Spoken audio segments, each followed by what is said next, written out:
començar a cantar jazz,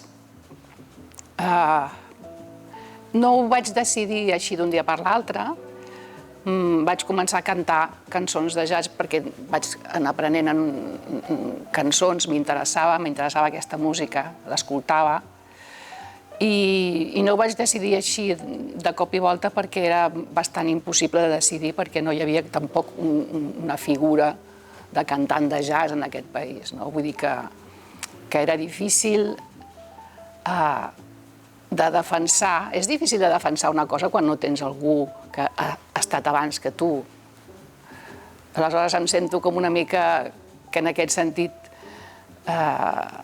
no la primera, perquè no m'agrada, jo fui la primera que... No, no és això, però sí que vaig ser una de les primeres que ha fet segons quines coses. Vull dir que ha estat en aquell moment en què em vaig intentar obrir camí, però ho vaig fer no conscientment, ho vaig fer per necessitat, evidentment. Vaig anar cantant i em vaig trobar fins que el primer disc que vaig enregistrar vaig dir, això és el que jo vull fer. Vaig haver un moment que sí, i jo ja tenia 32 anys. Vull dir que van ser anys, vaig començar als 16 anys a cantar, i als 20 i alguna cosa, als 21 o així, vaig començar a cantar vaig començar a tenir un grupet de jazz petitet, que era satèl·lit de l'orquestra de ball que jo tenia. Començàvem a estudiar tots també al mateix lloc, vull dir, era com una camarilla dels de la meva generació, no? I així vaig començar, picando piedra. Yo llegué al jazz desde bastante jovencita, siempre he sido extremadamente melómana.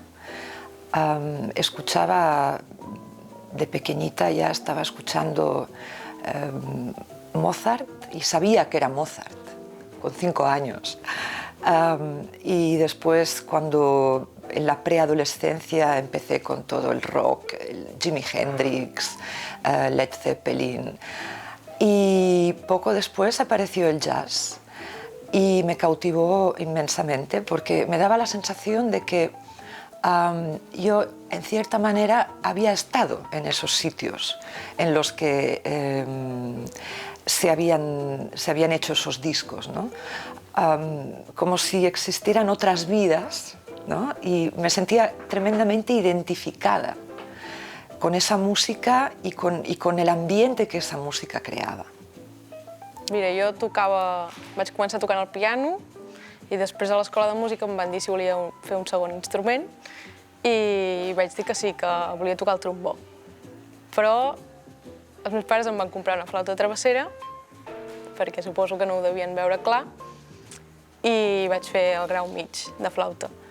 Però jo volia el trombó, vaig seguir insistint y finalmente, cuando tenía 15 años, el vaig aconseguir.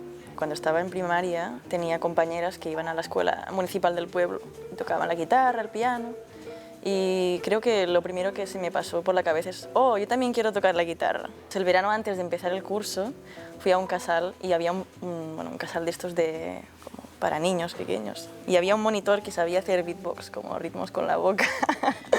Y pensé, ¡guau, cómo mola! Quiero aprender a hacer esto también. Y como me empecé a hacer esto, y luego creo que se me conectó la idea de, ostras, si me apunto a batería, luego lo que haga con la batería lo puedo hacer con la boca, ¿sabes? No sé, creo que fue esa la conexión. Hay una desigualdad muy, muy grande y digamos, la estadística, o si contamos el número de hombres instrumentistas con el número de instrumentistas mujeres, pues bueno, no hay nada que ver. Pero bueno, poco a poco la cosa va subiendo.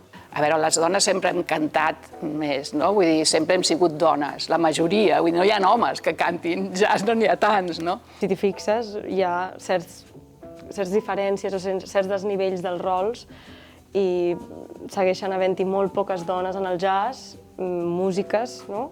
Hi ha molts més músics nois, i si són músics, les dones solen ser cantants, no? I hi ha una mena d'estereotip que es perpetua i no m'agrada massa. Que te truquin perquè volen noies, o sigui, que no te truquin com a músic, que és el que hauria de ser, sinó que truquin com a dona.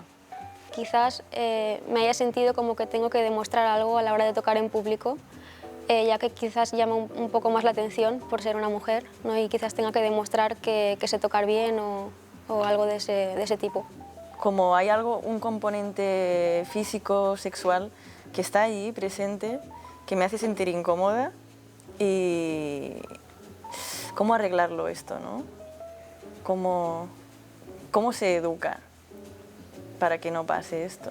Tener el look completamente adecuado, estar súper en forma con el instrumento, que nadie diga que no lo estás o que estás por debajo de tus compañeros. Son chorradas, en realidad, la gente que diga lo que quiera. Per a mi la música se traduce en generositat. Clar que hi havia comentaris, però la gent es queda sola amb aquests comentaris, vull dir, es queden en evidència. I el que més m'ha agradat és això, és de vegades no dir res, ¿no? Perquè entonces se queda el eco de aquella frase imbécil que han dicho o algo, ¿no? En el aire. I prefereixo que sigui així de vegades.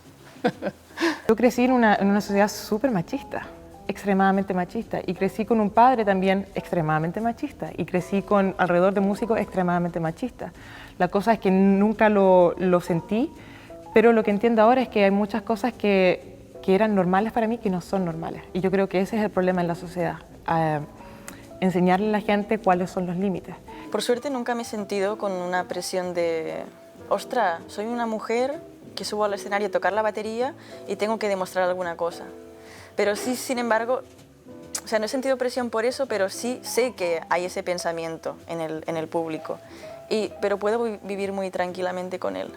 El hecho de ser mujer contrabajista cuando empecé, yo creo que fue más difícil ser sidewoman, ¿no?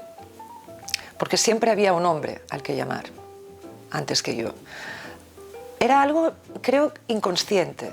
No puedo decir que haya sentido un machismo recalcitrante, y menos aún en los músicos.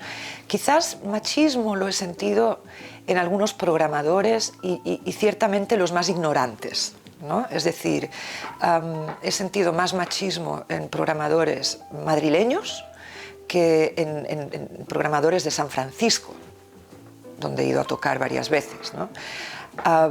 Hay una ignorancia también, ¿no? Bastante grande. El machismo está bastante religado a la ignorancia, y los músicos no suelen ser personas ignorantes, ¿no? Son personas con una sensibilidad.